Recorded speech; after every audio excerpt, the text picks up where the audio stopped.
الشاعر والمنشد فيصل بن معيض المطيري. حياك الله. السلام عليكم ورحمة الله وبركاته. مساكم الله بالخير يا الربع. في البداية نبارك لفرسان هذه الليلة ونقول لهم كما قال الرسول صلى الله عليه وسلم: اللهم بارك لهما وبارك عليهما واجمع بينهم في خير. صلوا على النبي. الله من فكر سرى ليلك كما العقد الفريد، سجت بها الأفكار يوم الفكر يغرف من بحر، والليلة الميقاف يجبرني على بدع القصيد، والماقف الغصاب ما عن الصدود ولا عذر. أبشر يا أبو هيثم، ميقاف معك ما هو جديد، وانته مواقيفك معي في عسر ولا في يسر. سلام تسليمة وفا في ليل كنه ليل عيد، تنصر رجال اللي لها في خاطري شان وقدر. وسلام يا شيخ نعد الشيك مليان الرصيد، شيخ يحل المعضلات ولا يحسب للخطر.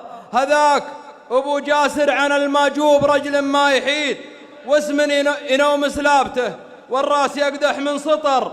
وزعل ابن ربيعان لا جيته يحقق ما يريد، ما عنده الا استاذ. وزعل ابن ربيعان لا جيته يحقق ما تريد، ما عنده الا تم وابشر والوقوف المعتبر من عزوة تاريخها وافعالها مجد تليد، وهالمواقيف نتشرف ما لها عد وحصر.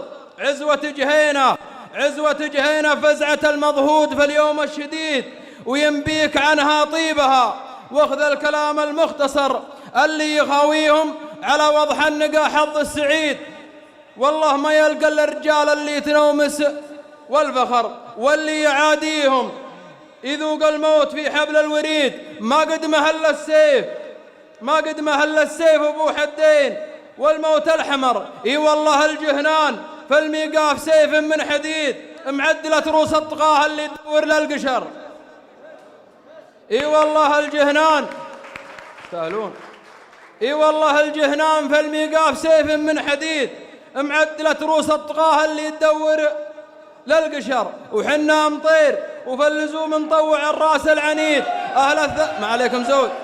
وحنا مطير وفي اللزوم نطوع الراس العنيد، أهل الثلاث المعجزات مطير حمران النظر. أعدهم وقت الشدايد درع وحزام جويد، واشوفهم بالعين قدام الملا عز وذخر. واختامها لا من حصل تقصير في بيوت القصيد المعذرة، وانتم تراكم خير من عز وعذر.